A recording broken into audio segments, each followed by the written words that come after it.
Hi everyone. ఈరోజు భారత రాజ్యాంగం నుంచి ప్రాథమిక హక్కులు అనే చాప్టర్ని డిస్కస్ చేద్దాం. ప్రాథమిక హక్కుల గురించి తెలుపుతున్న భాగం భారత రాజ్యాంగంలో మూడవ భాగం. ఏ అధికరణలు ప్రాథమిక హక్కుల గురించి తెలియజేస్తున్నాయి అని అంటే 12 నుంచి 35వ అధికరణ వరకు ప్రాథమిక హక్కుల గురించి తెలియపరుస్తాయి.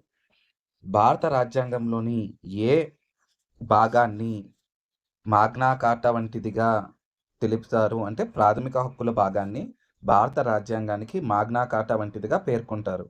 అసలు ఈ మాగ్నా కార్టా అంటే ఏమిటంటే ప్రపంచంలో మొదటిసారిగా హక్కుల ప్రాధాన్యాన్ని గుర్తించి లిఖితపూర్వకంగా ప్రజలకు జారీ చేయబడిన అధికార పత్రం. అయితే దీన్ని రిలీజ్ చేసింది ఎవరు? John Edward one. ఏ దేశం? బ్రిటన్. ఏ సంవత్సరంలో రిలీజ్ చేశారు ఈ మాగ్నా కార్టాని? 1215, 1215. అసలు ఈ మాగ్నా కార్టాని ఎందుకు రిలీజ్ చేయవలసి వచ్చింది? రాజు నియంత్రిత పాలన నుంచి ప్రజలను రక్షిస్తూ ప్రజలకి కల్పించబడ్డ హక్కుల పత్రమే మాగ్నా కార్టా. అయితే మన వాళ్ళు ఈ ప్రాథమిక హక్కులను దేని నుంచి ఎక్కువ ప్రభావితమై తీసుకున్నారంటే యుఎస్ఏలో ఉన్న బిల్ ఆఫ్ రైట్స్ అనే భాగాన్ని నుంచి ఎక్కువ ప్రభావితమై మన వాళ్ళు భారత రాజ్యాంగంలో దీన్ని ప్రాథమిక హక్కులు అనే భాగాన్ని రూపొందించారు. అయితే ప్రాథమిక హక్కులకి సంబంధించి కొన్ని స్టేట్మెంట్స్ ఉన్నాయి. అవేంటో చూద్దాం. భారత ప్రజాస్వామ్యానికి పునాదిరాళ్ళు ప్రాథమిక హక్కులు అన్న వ్యక్తి ఎవరంటే నాని ఫాల్కీవాలా. అదే హెచ్ఏ లాస్కీ ఏం చెప్పారు? ఒక వ్యక్తిలో అంతర్గతంగా నిబిడీకృతమై ఉన్న శక్తులను ఆధారం చేసుకొని ఉన్నత స్థాయిలో జీవించుటకు కల్పించబడిన సామాజిక అవకాశాలే హక్కులు అని చెప్పారు. అయితే గార్నర్ ఏం చెప్పారు? హక్కుల కోసం సమాజం చేత కోరబడి రాజ్యం చేత గుర్తించబడిన అంశాలే హక్కులు అని చెప్పారు. ఎవరు? గార్నర్ అన్నమాట. అయితే ప్రాథమిక హక్కుల యొక్క చరిత్ర అంటే ప్రపంచంలో ఏ విధంగా ప్రాథమిక హక్కులు ఏ ఏ దేశాల్లో స్టార్ట్ అయ్యాయో చూద్దాం. మొట్టమొదటిసారిగా ప్రాథమిక హక్కులు మనం ఇందాకలే చెప్పుకున్నాం. ఏ దేశంలోనూ? బ్రిటన్లోనూ జాన్ ఎడ్వర్డ్ వన్ అనే వ్యక్తి మాగ్నా కార్టా పత్రం జారీ చేసి హక్కులను ప్రవేశపెట్టారని. నెక్స్ట్ బ్రిటిష్ పార్లమెంట్ 1689లో రక్తరహిత విప్లవం తర్వాత హక్కుల ప్రకటనను చేసిందనమాట.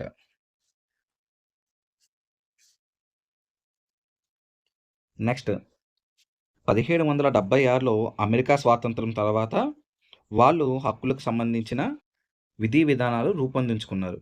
అదే 1789లో ఫ్రెంచ్ విప్లవం సందర్భంగా స్వేచ్ఛ, సమానత్వం, సౌభ్రాతృత్వం అనే పదాలను తీసుకురావడం జరిగింది. అదే 1917లో రష్యా విప్లవం అనంతరం సామాజిక, ఆర్థిక, రాజకీయ న్యాయాన్ని ప్రజలకు అందించే విషయంపై వాళ్ళు కూడా విధి విధానాలు రూపొందించుకోవడం జరిగింది. అసలు UNO United Nation of Organization మానవ హక్కుల ప్రకటన ఇప్పుడు ఐక్యరాజ్య సమితి మానవ హక్కుల ప్రకటన ఎప్పుడు జారీ చేసిందంటే 1948 డిసెంబర్ 10 అని గుర్తుంచుకోవాలి. మానవ హక్కుల దినోత్సవం డైరెక్ట్గా అడుగుతారు. Bit 1948 December 10. అయితే ఇండియాలో హక్కులకు సంబంధించి ఏ విధమైన కృషి జరిగింది ప్రాథమిక హక్కులు సాధించడానికి అంటే 1895లో మొట్టమొదటిసారిగా బాల గంగాధర్ తిలక్ స్వరాజ్ బిల్లు అనే దాన్ని ప్రవేశపెట్టారు. ఈ స్వరాజ్ బిల్లు యొక్క లక్ష్యం ఏంటి? భారతీయులకు వాక్ స్వాతంత్రము, భావ ప్రకటన స్వాతంత్రం మరియు వారి ఇళ్లకు కానీ ఆస్తులకు కానీ రక్షణ కల్పించాలని తొలిసారిగా డిమాండ్ చేశారు. తర్వాత భారతదేశంలో 1917 కాంగ్రెస్ సమావేశం హక్కులపై మొదటిసారిగా తీర్మానం ఆమోదించింది. అదే 1925లో కామన్వెల్త్ ఆఫ్ ఇండియా బిల్లు ఎవరంటే శ్రీమతి అని బెసెంట్ ప్రవేశపెట్టారు. ఐర్లాండ్ ప్రజలకు ఏ విధంగా అయితే హక్కులు ఉన్నాయో భారతీయులకు కూడా అదే విధంగా హక్కులు కల్పించాలని అని బెసెంట్ డిమాండ్ చేశారు. 1927 మద్రాస్ తీర్మానం. ఇది చాలా ఇంపార్టెంట్. ఎందుకంటే భవిష్యత్ రాజ్యాంగానికి ప్రాథమిక హక్కుల ప్రాతిపదిక కావాలని ఈ మద్రాస్ తీర్మానం డిమాండ్ చేసింది. 1928 తెలుసు మనందరికీ నెహ్రూ రిపోర్ట్. ఈ నెహ్రూ నివేదికలో కూడా హక్కుల గురించి డిమాండ్ చేయబడింది. నెక్స్ట్ 1931 కరాచీ జాతీయ కాంగ్రెస్ తీర్మానం. ఇందులో భారతీయులకు ప్రాథమిక హక్కులు ఇవ్వాలని కాంగ్రెస్ ఒక తీర్మానం చేసిందనమాట. అయితే 1931 రెండవ రౌండ్ టేబుల్ సమావేశం జరిగింది. ఇందులో మనకు తెలిసిందే మహాత్మా గాంధీ గారు కూడా పాల్గొన్నారు. అయితే ఈ మహాత్మా గాంధీ గారు ప్రాథమిక హక్కులు కావాలని 1931లో డిమాండ్ చేశారు. రెండవ రౌండ్ టేబుల్ సమావేశం సందర్భంగా. 1945లో సర్ తేజ్ బహదూర్ సప్రు గారు జాతీయ మేధావుల కమిటీ ఉన్నది కదా, ఈ జాతీయ మేధావుల కమిటీ భవిష్యత్తులో రూపొందించబోయే భారత రాజ్యాంగానికి ప్రాథమిక హక్కులు ప్రాతిపదికగా ఉండాలని పేర్కొంది. మనకు తెలిసిందే జేబీ కృపాలని గారు ప్రాథమిక హక్కుల ఉప కమిటీకి చైర్మన్ కింద ఉన్నారు భారత రాజ్యాంగం రచిస్తప్పుడు. అయితే ప్రాథమిక హక్కుల కమిటీకి చైర్మన్ ఎవరు? వల్లభాయ్ పటేల్. మనకి 1950లో 7 ప్రాథమిక హక్కులు కలవు. కానీ ప్రస్తుతం ఎన్ని ఉన్నాయంటే 6 మాత్రమే ఉన్నాయి. కారణం ఏమిటి అంటే 44వ సవరణ ద్వారా ఆస్తి హక్కుని 31వ అధికరణలో ఉన్న ఆస్తి హక్కును తొలగించడం జరిగింది. అయితే ఈ ఆస్తి హక్కు ఇప్పుడు ఏ విధంగా ఉందంటే 300A ఆర్టికల్లో చట్టబద్ధ హక్కుగా దీన్ని పొందుపరిచారు. అయితే 1 by 1 చూద్దాం. మనకి మొదట ఉన్న హక్కు ఏమిటంటే సమానత్వపు హక్కు. దీని గురించి 14 నుంచి 18 ఆర్టికల్లు చెబుతుంది. స్వేచ్ఛ స్వాతంత్రపు హక్కు గురించి 19 నుంచి 22 ఆర్టికల్ వరకు ఉంటుంది. పీడనం నిరోధించే హక్కు గురించి 23 నుంచి 24 ఆర్టికల్లు తెలియపరుస్తుంది. మత స్వాతంత్రపు హక్కు గురించి 25 నుంచి 28 ఆర్టికల్ వరకు తెలుస్తుంది. విద్యా స్వాతంత్రపు హక్కు గురించి 29 నుంచి 30 ఆర్టికల్లో పొందుపరిచారు. అయితే రాజ్యాంగ పరిహారపు హక్కు గురించి తెలుపుతున్న ఆర్టికల్ ఏంటి అంటే 32. చాలా ఇంపార్టెంట్. ఇప్పుడు 1 by 1 అంటే మనకి 12 నుంచి 35 వరకు ఏమిటి ప్రాథమిక హక్కులు అని చెప్పుకున్నాం. ఈ 12 నుంచి 35 ఆర్టికల్ వరకు వరుసగా ఉన్న కంటెంట్ మొత్తం మనం ఇప్పుడు ఆర్డర్ వైజ్ చూద్దాం. ప్రాథమిక హక్కులు వరుసగా చూద్దాం. 12వ అధికరణ ఏమి తెలుపుతుందంటే భారత రాజ్య నిర్వచనం గురించి తెలియజేస్తుంది. భారత రాజ్య నిర్వచనం గురించి తెలియజేస్తున్న అధికరణ 12. అయితే భారత రాజ్య పరిధి క్రిందికి ఏమేమి వస్తాయి? కేంద్ర ప్రభుత్వం మరియు రాష్ట్ర ప్రభుత్వాలు, పార్లమెంటు మరియు శాసనసభలు, స్థానిక స్వపరిపాలనా సంస్థలు, ఇతర అధికారయుత సంస్థలు. ఇవన్నీ కూడా భారత రాజ్యంలోకి భాగంగా మనం చెప్పుకోవచ్చు. ఇక్కడ మనకి ఎందుకు రాజ్య పరిధిలోకి వచ్చే సంస్థలు మెయిన్ తెలుసుకోవాలంటే రిట్ల ఆవశ్యకత గురించి తెలుసుకోవాలి. ఎందుకంటే ప్రాథమిక హక్కులు సంరక్షించే బాధ్యత భారత రాజ్యాంగం సుప్రీంకోర్టుకి, హైకోర్టుకి, ఉన్నత న్యాయస్థానాలకి అప్పగించడం జరిగింది. కాబట్టి ఈ రిట్లు అనేవి కేవలం రిట్లు అంటే ఆజ్ఞలు. ఈ ఆజ్ఞలు అనేవి కేవలం భారత రాజ్య పరిధి క్రిందికి వచ్చే వాటికి మాత్రమే రిట్లను జారీ చేయవలసి ఉంటుంది. భారత రాజ్య పరిధిలోకి రాలేని వాటికి అంటే ప్రైవేటు సంస్థలకు రిట్లు జారీ చేసే అధికారం ఉన్నత న్యాయస్థానాలకి ఉండదు. కాబట్టి ఇక్కడ భారత రాజ్య పరిధి కిందకి వచ్చే సంస్థల గురించి క్లియర్గా తెలుసుకుందాం. అంటే రాజ్య పరిధి కిందకి వచ్చే సంస్థలు కొన్ని ఉంటాయి, రాజ్య పరిధిలోకి రాని సంస్థలు కొన్ని ఉంటాయి. అసలు రాజ్య పరిధి కిందకి వచ్చే సంస్థలు ఏ విధంగా ఉంటాయంటే కొన్ని కేసుల్లో చెప్పారు. కొన్ని కేసుల్లో చెప్పడం వల్ల అవన్నీ మెన్షన్ చేయడం జరిగింది. రాజ్య పరిధి క్రిందకి వచ్చే సంస్థలు ఏంటి? రాజ్యాంగం ద్వారా ఏర్పాటు చేసిన సంస్థలు, చట్టం ద్వారా ఏర్పడిన సంస్థలు, అధికారయుత ఆజ్ఞలు జారీ చేయగలిగే సంస్థలు, పన్నులు విధించగలిగే సంస్థలు, ప్రభుత్వ వ్యయంతో నడిచే సంస్థలు, ప్రభుత్వ ఆర్థిక సహాయం మెజార్టీగా పొందే సంస్థలు. ఇవన్నీ కూడా రాజ్య పరిధి క్రిందికి వస్తాయి. అయితే రాజ్య పరిధికి రాని సంస్థలు ఏంటి? సింపుల్, పై లేనివన్నీ కూడా అంటే పన్నులు విధించలేని సంస్థలు మరియు ఆజ్ఞలు ఆదేశాలు జారీ చేయు అధికారం లేని సంస్థలు మరియు ప్రభుత్వ నిధితో కాకుండా సొంత నిధులతో నడిచే సంస్థలు. ఇంకోటి క్లియర్గా గుర్తుంచుకోండి, సొసైటీ యాక్ట్ 1860 ద్వారా నమోదైన సంస్థలు కూడా రాజ్య పరిధిలో క్రిందికి రావు. సహకార సంస్థలు కూడా రాజ్య పరిధిలోకి రావు. ఇది క్లియర్గా గుర్తుంచుకోండి. అయితే నేను ముందే చెప్పాను, రాజ్య పరిధి కిందకి వచ్చే సంస్థలు ఏంటి, రాజ్య పరిధిలోకి రాని సంస్థలు ఏంటి అంటే సుప్రీంకోర్టు చెప్పిందని. ఏ కేసులో సుప్రీంకోర్టు చెప్పింది లిస్టు? అజయ్ హాసియా వర్సెస్ ఖలీద్ ముజీబ్ అనే దాంట్లో సుప్రీంకోర్టు చెప్పింది. అప్పుడు తీర్పించిన వ్యక్తి ఎవరు? పిఎన్ భగవతి. ఇప్పుడు మనం 13వ అధికరణ గురించి చూద్దాం ఏముంటుందో. ప్రాథమిక హక్కులకు విరుద్ధమైన చట్టాలు చెల్లవు అని ఏ అధికరణ తెలుపుతుంది? 13వ అధికరణ తెలుపుతుంది. ఈ 13వ అధికరణ మన న్యాయ సమీక్ష అధికారం గురించి తెలియజేస్తుంది. న్యాయ సమీక్ష అధికారం అంటే ఏంటి? ప్రభుత్వాలు రూపొందించిన చట్టాలు ప్రాథమిక హక్కులకు విరుద్ధంగా ఉన్నాయా లేవా అనేవి సుప్రీంకోర్టు లేదా హైకోర్టులు చూస్తాయన్నమాట. ఈ న్యాయ సమీక్ష అధికారం ప్రత్యక్షంగా ఉందా, పరోక్షంగా ఉందా అంటే కేవలం పరోక్షంగా మాత్రమే ఈ 13వ అధికరణలో తెలియపరిచింది. ఇప్పుడే చెప్పుకున్నాం. ప్రాథమిక హక్కులకు విరుద్ధమైన చట్టాలనేవి చెల్లవు అని తెలుపుతున్న అధికరణ 13. అయితే 13లో ఒకటి ఏం చెప్తుందంటే, భారత రాజ్యాంగం అమలుకు ముందు అంటే 26 జనవరి 1950కి ముందు ఉన్న చట్టాలు ఏమైనా అంటే రాజ్యాంగ పూర్వ చట్టాలు ఏమైనా ప్రాథమిక హక్కులకు విరుద్ధంగా ఉంటే అవి చెల్లవు అని చెప్తుంది. నెక్స్ట్, రాజ్యాంగం వచ్చిన తర్వాత చేసిన చట్టాలు ఏమైనా ప్రాథమిక హక్కులకు విరుద్ధంగా ఉంటే చెల్లవు అని 13 క్లాస్ 2 చెప్తుంది. 13 క్లాస్ 3 ఏం చెప్తుంది? చట్టాలు అనగా అసలు చట్టం అంటే ఏమిటి అంటే, చట్టాలు అనగా కేవలం చట్టాలు మాత్రమే కాకుండా సందర్భానుసారంగా జారీ చేసే ఆర్డినెన్సులు, ఆర్డర్లు, నోటిఫికేషన్లు, రూల్స్, ఆచారాలు వంటివి కూడా చట్టంలో భాగంగానే పరిగణిస్తాము అని తెలుపుతుందన్నమాట. 13 క్లాస్ 4 ఏం చెప్తుంది? రాజ్యాంగ సవరణ 368వ అధికరణ ద్వారా చేపట్టే రాజ్యాంగ సవరణ చట్ట పరిధిలోకి రాదు అని చెప్తుంది. ఈ 13 క్లాస్ 4ను 24వ సవరణ ద్వారా చేర్చడం జరిగింది. అసలు ఎందుకు చేర్చారు అంటే, సుప్రీంకోర్టు న్యాయ సమీక్ష అధికారం నుంచి దీనిని మినహాయించడానికి. సుప్రీంకోర్టు కేవలం ఈ అధికరణ ప్రకారం ప్రాథమిక హక్కులకు విరుద్ధమైన చట్టాలు చెల్లవు అని చెప్తుంది. అదే ఏదైనా రాజ్యాంగ సవరణ చేసినట్లయితే 368 ద్వారా అది చట్ట పరిధిలోకి రాదు కదా! అప్పుడు గవర్నమెంట్ తప్పించుకోవచ్చు. అందుకు ఈ అధికరణ చేర్చారన్నమాట. ఈ 24వ సవరణ ఏం చెప్తుంది? రాజ్యాంగ సవరణ సాధారణ చట్ట పరిధికి క్రిందికి రాదు అని చెప్తుంది. మనం ఇప్పుడు సుప్రీంకోర్టు న్యాయ సమీక్ష గురించి వివిధ కేసులలో ఇచ్చిన తీర్పులను చూద్దాం. Shankari Prasad versus union of India. ఈ కేసులో ఏం చెప్పారు? సాధారణ చట్టాలను మాత్రమే న్యాయ సమీక్షకు గురి చేస్తానని, రాజ్యాంగ సవరణలను న్యాయ సమీక్షకు గురి చేయరాదని చెప్పింది. ఎందుకు? మనకు 13 క్లాస్ 4 ఏం చెప్తుంది? 24 రాజ్యాంగ సవరణ ద్వారా 13 క్లాస్ 4ని చేర్చారు, మనకు తెలిసిందే.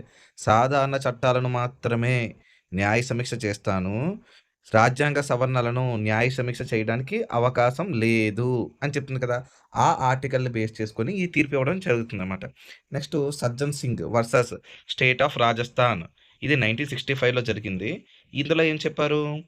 ఇందులో కూడా సేమ్ రాజ్యాంగ సవరణలను న్యాయ సమీక్షకు గురి చేసే అవకాశం లేదని మరలా చెప్పిందనమాట ఈ కేసులో.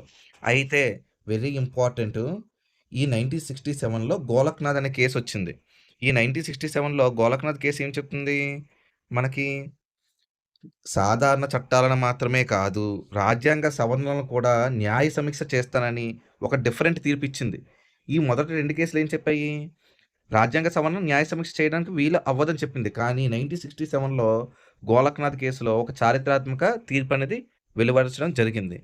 సాధారణ చట్టాలను మాత్రమే కాదు,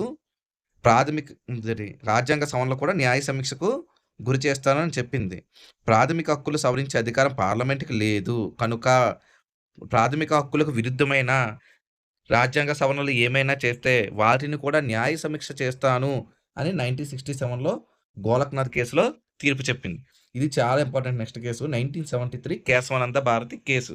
ఇందులో ఏం చెప్పింది? రాజ్యాంగ మౌలిక స్వరూపానికి విరుద్ధమైన రాజ్యాంగ సవరణలు పార్లమెంట్ చేయరాదని, అలాంటి రాజ్యాంగ సవరణల న్యాయ సమీక్ష కూడా చేస్తానని చెప్తుందన్నమాట. ఎందుకు? రాజ్యాంగ మౌలిక స్వరూపం అనే పదాన్ని ఏ కేసులో మొదట వినియోగించారంటే కేశవానంద భారతి కేసు. కానీ రాజ్యాంగ మౌలిక స్వరూపం అంటే ఏమిటో ఈ కేసులో వివరించలేదు. ఓకేనా? ఇది గుర్తుపెట్టుకోవాలి. నెక్స్ట్, మనకి AK Gopalan versus Madras government. ఇందులో ఈ కేసులో ఏం చెప్పారు? పీడీ యాక్ట్ 1950 కరెక్ట్ అయినప్పటికీ అందులో 14th క్లాజ్ అనేది చెల్లదని, కనుక ఈ కేసు ద్వారా ఏం చెప్పారు? రాజ్యాంగ అనంతర చట్టాలు కూడా న్యాయ సమీక్ష చేయడం జరిగింది. నెక్స్ట్, కొన్ని సిద్ధాంతాలు చూద్దాం. దేనికి సంబంధించి? ఈ న్యాయ సమీక్ష తీర్పులకు సంబంధించిన కొన్ని సిద్ధాంతాలు చూద్దాం. డాక్ట్రిన్ ఆఫ్ సెపరబిలిటీ, దీన్నే మనం ఏమన్నాం? వేరుచేత సిద్ధాంతం. ఈ డాక్ట్రిన్ ఆఫ్ సెపరబిలిటీ అంటే ఏమంటే ఒక చట్టం చేస్తారు. ఆ చట్టాల్లో ఏదైనా ఒక భాగం కానీ, ఒక లైన్ కానీ, ఒక నియమం కానీ కొద్దిగా తప్పుగా ఉంటే అది చెల్లదు అని చెప్పడమే డాక్ట్రిన్ ఆఫ్ సెపరబిలిటీ. అప్పుడు ఏదైనా ఒక చట్టంలోనో ఒక పేరా గాని, ఒక భాగం కానీ, ఒక లైన్ గాని తప్పుగా ఉంటే దాన్ని తీసివేయవచ్చు అని చెప్తుంది. సెపరబిలిటీ అనేసి ఇక్కడ మనకి దీంట్లోనే ఉంది. సెపరేట్ చేయడం అని అర్థం గుర్తుంచుకోండి. నెక్స్టు ఈ డాక్ట్రిన్ ఆఫ్ సెపరబిలిటీ అనే సిద్ధాంతాన్ని ఏ ఏ కేసులో తీసుకొచ్చారు మనకి? జనరల్ మోటార్స్ వర్సస్ ఏపీ అనే కేసులో ఈ డాక్ట్రిన్ ఆఫ్ సెపరబిలిటీ అనే దాన్ని తీసుకురావడం జరిగింది. అయితే ఈ సిద్ధాంతాన్ని రాజ్యాంగ పూర్వ చట్టాలకి అంటే రాజ్యాంగం రాకముందు చేసిన చట్టాలకి ఎందులో వర్తించారు? మితూ వర్సస్ స్టేట్ ఆఫ్ పంజాబ్. ఈ కేసులో రాజ్యాంగ పూర్వ చట్టాలకి ఈ నియమాన్ని అనువర్తింపచేశారు. నెక్స్టు ఇప్పుడు పార్టీ ఫిరాయింపుల చట్టం ఉంది. అందులో నుంచి ఏడవ పేర తప్పుంది. కానీ ఆ ఏడవ పేర తీస్తే మొత్తం అదంతా రాంగ్ అయిపోతుంది. అప్పుడు ఏం చేశారు?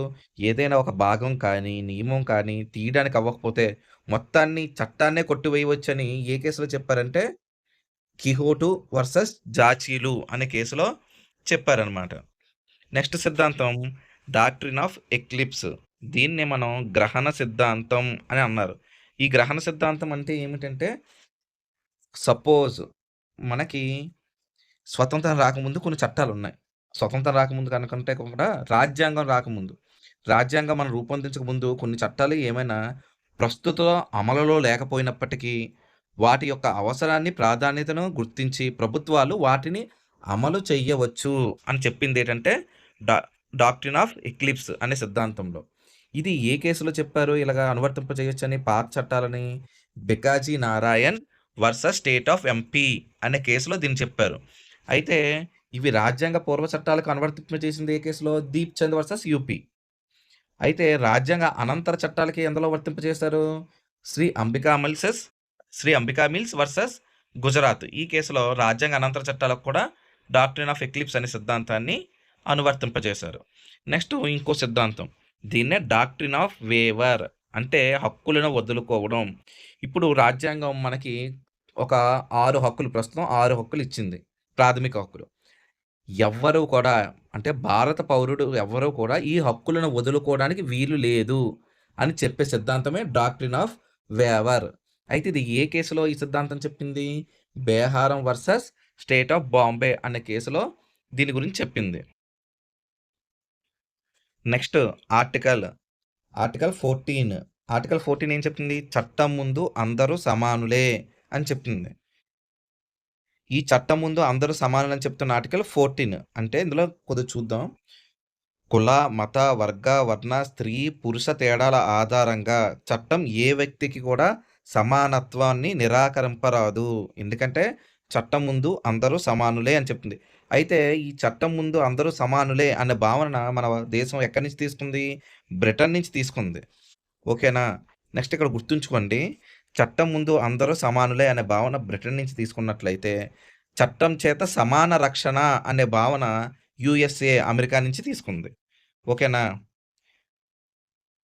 నెక్స్ట్ అయితే మనకి చట్టం ముందు అందరూ సమానులని ఈ ఆర్టికల్ చెప్పింది. కానీ కొన్ని కేసులో డిఫరెంట్ తీర్పులన్నీ వచ్చాయి. అవేంటో చూద్దాం. సమానుల్లో మాత్రమే సమానత్వం వర్తింప చేయవచ్చని చెప్పిన కేసు Chiranjit Lal versus union of India. Next అసమానులను సమానులుగా చేయుటకు వీలు లేదు అని చెప్పిన కేసు ఏంటంటే Ramesh Thapar versus union of India.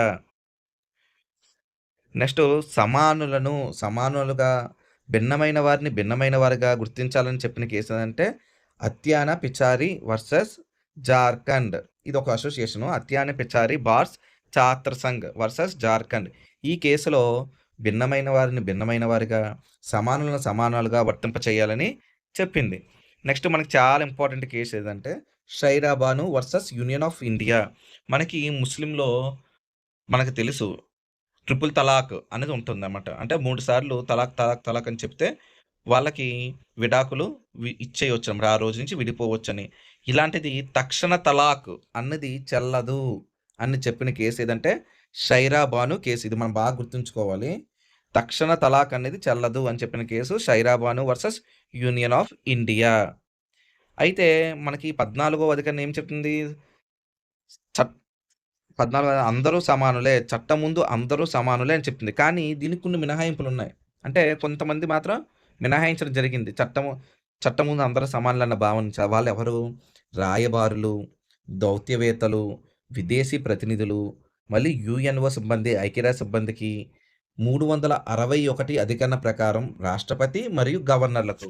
వీళ్ళకి చట్టం ముందు సమానులే అన్న భావన నుంచి మినహాయింపు జరగడం జరిగింది. వీళ్ళ తప్ప మిగతా వాళ్ళందరూ కూడా చట్టం ముందు సమానులే అన్నమాట.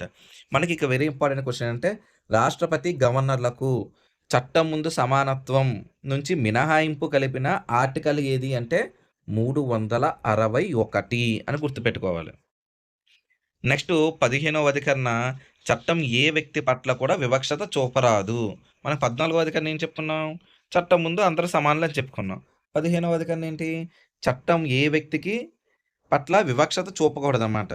అయితే కొద్దిగా లోపలికి వెళ్ళి చూద్దాం సబ్ ఆర్టికల్స్. 15 క్లాస్ 1 కుల, మత, వర్గ, స్త్రీ, పురుష జన్మస్థలం ఆధారంగా ఏ వ్యక్తికి కూడా వివక్షత చూపరాదు. నెక్స్ట్ సేమ్ మతం, జాతి, కుల, లింగ, జన్మస్థలం ఆధారంగా పబ్లిక్ ప్రదేశాలలో వివక్షత చూపరాదు. పబ్లిక్ ప్రదేశాల్లో అంటే ఇప్పుడు ఏమొచ్చి సినిమాకి వెళ్తారు. సినిమాకి వెళ్ళిన తర్వాత పక్కన ఏమొచ్చి వేరే వాళ్ళు కూర్చుంటారు. వేరే మతం వాళ్ళు. ఒరేయ్! నువ్వు వేరే మతం, నేను వేరే మతం, నా పక్కన కూర్చోకూడదు అలాంటివి చెప్పకూడదనమాట. పబ్లిక్ స్థలాలలో మతం, జాతి, కుల, లింగ, జన్మస్థలం ఆధారంగా వివక్షత అనేది చూపరాదు. 15 క్లాస్ 3 ఏం చెప్తుంది? స్త్రీలకు మరియు పసిపిల్లలకు ప్రత్యేక అవకాశాలు కల్పించవచ్చును. ఈ అవకాశాలను మనం వివక్షతగా భావించరాదు. మనకివ్వలేదని. ఇప్పుడు స్త్రీలకు ఉన్నారు. ఎయిర్ హోస్టెస్ జాబ్ ఇస్తారు. మరి మాకెందుకు ఇవ్వలేదండి? మాకెందుకు ఈ వివక్షత అని అడగకూడదనమాట. ఓకేనా? నెక్స్ట్ ఎస్సీ, ఎస్టీ విద్యలో ప్రత్యేక రిజర్వేషన్లు. అంటే ఎస్సీ, ఎస్టీ కులాలకు సంబంధించిన వ్యక్తులకు విద్యలో ప్రత్యేక రిజర్వేషన్లు ఇస్తారు కదా! వాటిని మనం వివక్షతగా భావించరాదనమాట. నెక్స్ట్ ఓబీసీలకు విద్యలో స్పెషల్ రిజర్వేషన్లు ఇస్తారు. ఇది ఏ రాజ్యాంగ సవరణ ద్వారా చేర్చడం జరిగింది? 15 క్లాస్ 5ని 93వ రాజ్యాంగ సవరణ ద్వారా యాడ్ చేయడం జరిగింది. అయితే ఇది సుప్రీంకోర్టు ఏ కేసులో సపోర్ట్ చేసింది దీన్ని? Ashok Kumar Thakur versus union of India అన్న కేసులో సుప్రీంకోర్టు సమర్థించింది. దేన్ని సమర్థించింది? ఓబీసీలకు విద్యలో రిజర్వేషన్లు కల్పించడాన్ని సపోర్ట్ చేసిందనమాట. Next 15 class 6 EWS. ఈడబ్ల్యూఎస్ సంబంధించిన వ్యక్తులకు ప్రభుత్వ విద్యా సంస్థల యందు మరియు ప్రైవేట్ విద్యా సంస్థల యందు 10% మించకుండా, ఎంత శాతం? 10% మించకుండా విద్యలో రిజర్వేషన్లు ఇవ్వడాన్ని 15 క్లాస్ 6 చెప్తుందన్నమాట. అయితే ఇది ఏ రాజ్యాంగ సవరణ ద్వారా యాడ్ చేశారు? 103వ రాజ్యాంగ సవరణ ద్వారా యాడ్ చేయడం జరిగింది. ఓకేనా? నెక్స్ట్ 16వ ఆర్టికల్. 16వ ఆర్టికల్ ఏం చెప్తుంది మనకి? చట్టం సమాన అవకాశాలను కల్పించాలి. అందరికీ చట్టం సమాన అవకాశాలని కల్పించాలి. ఎందులో?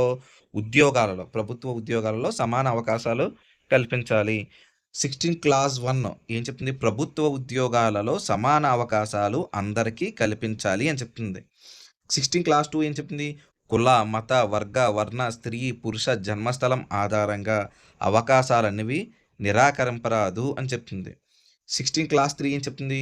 371వ అధికరణ ద్వారా కొన్ని ప్రాంతాల ప్రజలకు ప్రత్యేక అవకాశాలు కల్పించడాన్ని రాజ్యాంగ సమాన అవకాశాలకు విరుద్ధమని భావించరాదు అని చెప్పింది. కొన్ని ప్రత్యేక ప్రాంతాలంటే ఏముంటాయి?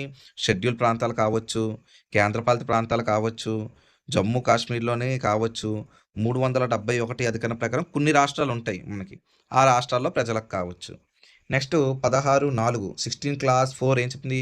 వెనకబడిన వర్గాల వారికి కల్పించే రిజర్వేషన్లు సమాన అవకాశాలకు విరుద్ధమని భావించరాదు అని చెప్తుంది. అయితే ఇందులో 16 క్లాస్ 4లో ఏ, బి అనే ఆర్టికల్ కూడా ఉన్నాయి. అవేంటో చూద్దాం. 16 క్లాస్ 4 ఏ ఏం చెప్తుంది? పదోన్నతుల్లో రిజర్వేషన్లు కల్పించవచ్చు. అంటే ప్రమోషన్లలో రిజర్వేషన్లు వర్తింపచేయవచ్చు అని చెప్తుంది. దీన్ని ఏ అమెండ్మెంట్ ద్వారా, ఏ రాజ్యాంగ సవరణ ద్వారా చేర్చారు? 77వ సవరణ ద్వారా చేర్చారు. నెక్స్ట్ 16 క్లాస్ 4లో బి ఏం చెప్తుంది? బ్యాక్‌లాగ్ పోస్టులు వాళ్ళకే ఉంచాలి. ఏవైనా కొన్ని పోస్టులైతే మిగిలిపోయినట్లయితే వాళ్ళని వేరే వాళ్ళతో కాకుండా నెక్స్ట్ నోటిఫికేషన్ వరకు ఉంచి, క్యాస్ట్‌కి సంబంధించిన వాళ్ళతోని మాత్రమే ఫిల్ చేయాలని చెప్తుంది. అయితే ఇది ఏ అమెండ్‌మెంట్ ద్వారా, ఏ రాజ్యాంగ సవరణ ద్వారా చేర్చారు? 81వ రాజ్యాంగ సవరణ ద్వారా చేర్చారు. నెక్స్టు మతపరమైన సంస్థలు ఉంటాయి కదా! కొన్ని మతపరమైన సంస్థలు. దానికి సంబంధించిన ఉద్యోగాలు ఆ మతానికి చెందిన వారై ఉండవచ్చు అని చెప్తుందనమాట. సపోజ్ ఇప్పుడు టీటీడీలో ఉంటది. ఇప్పుడు టీటీడీలో కేవలం హిందువులు మాత్రమే పని చేయాలి అని ఒక రూల్ పెట్టారనుకోండి. అది ఇతరులకు సమాన అవకాశాలకు విరుద్ధం అని మనం భావించరాదు. ఎందుకంటే అది ఒక హిందూ సంస్థకు సంబంధించింది కాబట్టి, ఒక మతపరమైన సంస్థ కాబట్టి, వాళ్ళ క్యాస్ట్‌కి సంబంధించిన వాళ్ళు మాత్రమే ఉండవచ్చు. సారీ, వాళ్ళ మతానికి సంబంధించిన వాళ్ళు మాత్రమే ఉండవచ్చనమాట. నెక్స్టు ఈడబ్ల్యూసీలకు ప్రత్యేక రిజర్వేషన్‌ల గురించి చెప్తుందేటి? 16 క్లాస్ 6 ఏం చెప్తుంది? ఈడబ్ల్యూఎస్‌లకు ప్రత్యేక రిజర్వేషన్‌లు. ఇది ఎందులో? ఉద్యోగాలలో. ఉద్యోగాలలో ఈడబ్ల్యూఎస్‌లకు ప్రత్యేక రిజర్వేషన్‌లలో. అయితే ఇది ఏ అమెండ్‌మెంట్ ద్వారా చేర్చడం జరిగింది? 103వ రాజ్యాంగ సవరణ. ఈడబ్ల్యూఎస్ వారికి రిజర్వేషన్లు రాజ్యాంగబద్ధమే అని చెప్పిన కేసు ఏమిటి? Janhit Abhiyan versus union of India. ఈ కేసులో ఉద్యోగాలలో ఈడబ్ల్యూఎస్ వారికి రిజర్వేషన్లు ఇవ్వడం రాజ్యాంగబద్ధమే అని చెప్పింది. అంటరానితనం నిషేధం. దీని గురించి తెలుపుతున్న ఆర్టికల్ ఏమంటే 17 చాలా ఇంపార్టెంట్ ప్రాథమిక హక్కుల్లో 17 ప్రకారం అంటరానితనాన్ని నిషేధించడం జరిగింది. ఓకేనా? వివక్షతను రూపుమాపడానికి 17వ అధికరణని రాజ్యాంగంలో చేర్చారనమాట. ఇది ఒక సకారాత్మకమైన హక్కు. అస్పృశ్యతను నివారించడమైనది లేదా నిషేధించడమైనది. దాన్ని ఏ రూపంలో కూడా పాటించరాదు. అంటరానితనాన్ని పాటించడం అంటే వివక్షతను పాటించడమే అవుతుంది. ఇది దీనికి శిక్షలు కూడా ఉన్నాయన్నమాట. ఫంకు బండారి వర్సెస్ బనామలి దాస్ అనే కేసులో ఏం చెప్పారు? ఈ కేసు అనేది డిఫరెంట్ కేసు అన్నమాట. ఒక అంటరాని కులానికి చెందిన వ్యక్తికి క్షవరం చేయడాన్ని ఇంకోటి చేయనంటారన్నమాట. నాకెందుకు నువ్వు చెయ్యవు అంటే, క్షవరం మీన్స్ కటింగ్ లేదా షేవింగ్. నాకెందుకు చేయవనేసి అతను కోర్టుని ఆశ్రయిస్తాడన్నమాట. ఇప్పుడు అస్పృశ్యత నివారణ చట్టం ఇలాంటివి ఏమీ జరగకుండా అస్పృశ్యత నివారణ చట్టం తీసుకొచ్చారు. మనకు క్వశ్చన్ ఏమడుగుతారు? అస్పృశ్యత నివారణ చట్టం ఏ ఇయర్ వచ్చింది? 1955. ఏ కేసులో తీసుకొచ్చారు? ఫంకు బండారి వర్సెస్ బనామలి దాస్ అనే కేసులో తీసుకొచ్చారు. అయితే ఈ అస్పృశ్యత అనే పదం బాగోలేదనేసి దీన్ని పౌర హక్కుల చట్టం అని తీసేశారన్నమాట. ఈ పౌర హక్కుల చట్టం ఎప్పుడు తీసుకొచ్చారు? 1976లో తీసుకొచ్చారు. అయితే ఏ కేసు ప్రకారం తీసుకొచ్చారు? అప్పా Ingale versus state of Karnataka కేసులో ఈ పౌర హక్కుల చట్టాన్ని తీసుకొచ్చారు. దీన్ని పాటించినట్లయితే అంటే దీన్ని ఎవరైనా విరుద్ధంగా వెళ్ళినట్టయితే వారికి 6 నెలల జైలు శిక్ష, 500 జరిమానా విధించడం జరుగుతుంది. నెక్స్ట్ ఈ పౌర హక్కుల చట్టాన్ని ఏ చట్టంగా మార్చారు? ఎస్సీ, ఎస్టీ అట్రాసిటీ చట్టం ఏ సంవత్సరంలో? 1989లో మార్చడం జరిగిందనమాట.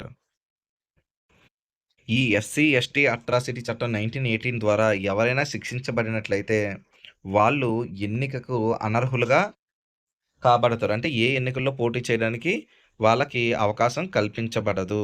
చాలా ఇంపార్టెంట్ ఈ 3 చట్టాలు గుర్తుంచుకోండి. అస్పృశ్యత నివారణ చట్టం 1955, పౌర హక్కుల చట్టం 1976, ఎస్సీ, ఎస్టీ అట్రాసిటీ చట్టం 1989. నెక్స్ట్ మనకి